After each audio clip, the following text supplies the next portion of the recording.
Hey, this is Janine with your Diamond Mentor Moment. And I know June is a lot of things that we're celebrating. There's Juneteenth, there's Pride Awareness Month or Pride Month, and there's also PTSD Month. Did you know June was PTSD Month or PTSD Awareness Month, should I say? And I wanted to touch on that a bit because there's a concept, a term that I'm calling out called creative abuse. And you've heard the word of abuse in it. That could be a trigger term for so I don't really say it too often, but I do talk about it because it is affecting the creative productions of so many people. I have a story where I was with a friend and he was like, I don't sing anymore. I don't sing anymore. And I was like, why don't you sing in public? And he said, oh, because when I was in high school, someone said that I shouldn't be singing out loud and to do us all a favor. And I've actually heard that story a few times, more than once. And I'm like, it's 20 years later and you still don't sing out loud because one person who you have no idea where they are now said that one statement 20 years ago, and that's affecting how you operate through the world today. And it was true. And I wondered, how many of us are not doing things, creative things, artistic things, relational things, because of one comment that was said decades ago that we're holding on to? So those of you who know me, I back all of my speeches and books and everything by research. And so Dr. Brene Brown talks about vulnerability and shame. And she did a research paper on shame and said that out of all the people that they surveyed, 85% of people remember an event from their childhood that was so shaming, it changed the way that they thought about themselves. And out of those people, 50% of people said that those shame rooms were around creativity or production of new ideas or their art. And so all of these people are carrying around creativity scars. She also talked about how there is a lot of shame around creativity, around producing new ideas and sharing it and bringing it to the marketplace. And a lot of us had that ability, the curiosity and the creativity shut down as a child. And so she really says that is important to look at because unused creativity is not benign. Once again, unused creativity is not benign. She says it can manifest into resentment, into grief, into illness, and into heartbreak. And so we really wanted to look at the concept of carrying this creative abuse from childhood or from teenhood into adulthood. And some of us are maybe dealing with it in adulthood. Let's get to the workplace. When we're under authority that isn't supportive, or so that could be construed as creative abuse, workplace abuse, but creative abuse as well. And that really adheres or affects our creative production. And I've spoke about this before for those of you who have been following my work. I have a little brother, and he talked about one time when he was in class, in like a third grade class, how he came home crying, and my mom was like, well, what's the matter? And he said, oh, the teacher really made me feel dumb in front of the whole class. And she saw that was happening. And my mother immediately took him out of the class and put him in another class where it was more supportive, more inviting, more encouraging.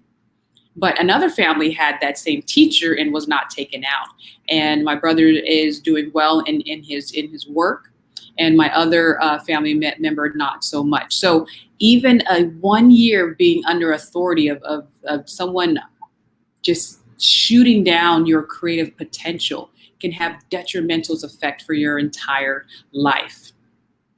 If you know the work of Timothy Clark and psychological safety, he talks a lot about the 4 stages of psychological safety and what is needed there to build an environment and a culture where people can feel curious, people can learn, and people can challenge the status quo, and people can create and innovate.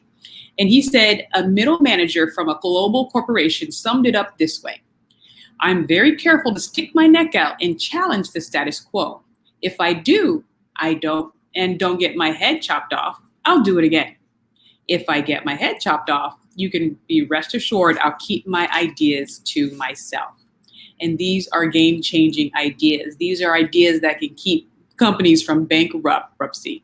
I'm going to make a meme or a picture of all the companies that went into bankruptcy because they couldn't pivot and they couldn't innovate in time. And I bet you they had thousands of employees. I bet you someone saw something, but because of the culture, they may not have felt the freedom, the liberty, right? We're talking about freedom this week with Juneteenth, the freedom to speak up. And so before I want to leave, I want to give you just a few tips on how you can rebuild your creative identity. If in fact this was you, you may have had a creativity scar in your childhood, or you may be in a situation right now where you're in a toxic environment, or you're under leadership that is not supportive of your creative advancement and potential.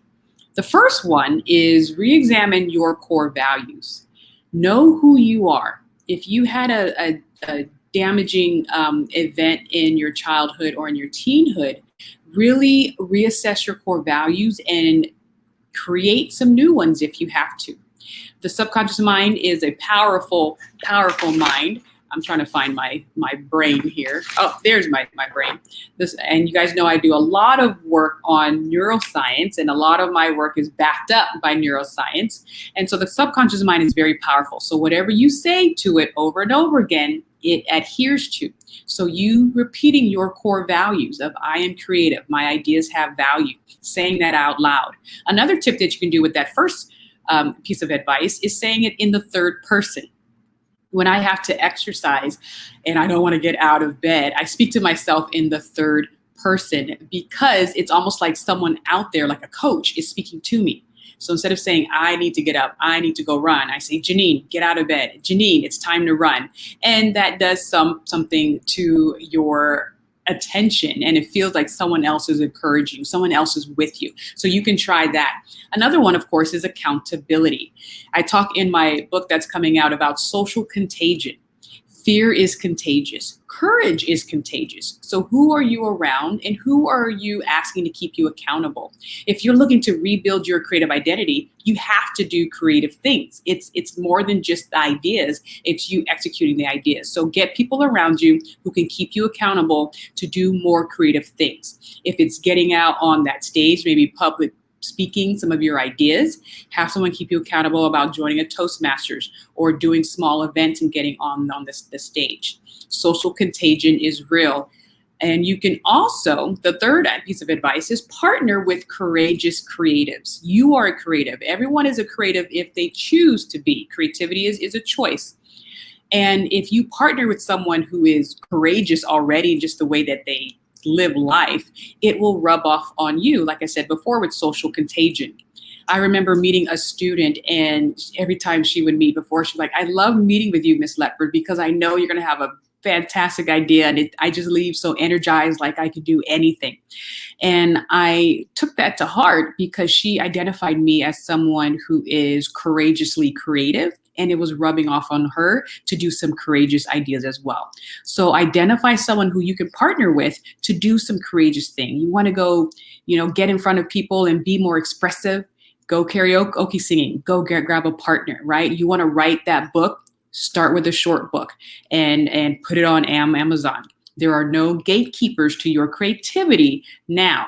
100 years ago, yes, there were. But today, the media platform is yours. So this is your Diamond Mentor moment for today. This is how to rebuild your creative identity in case you had creative abuse going on. This is in honor of PTSD Awareness Month, that you can do the things that you need to do to come out of that creatively, since that's what I talk about.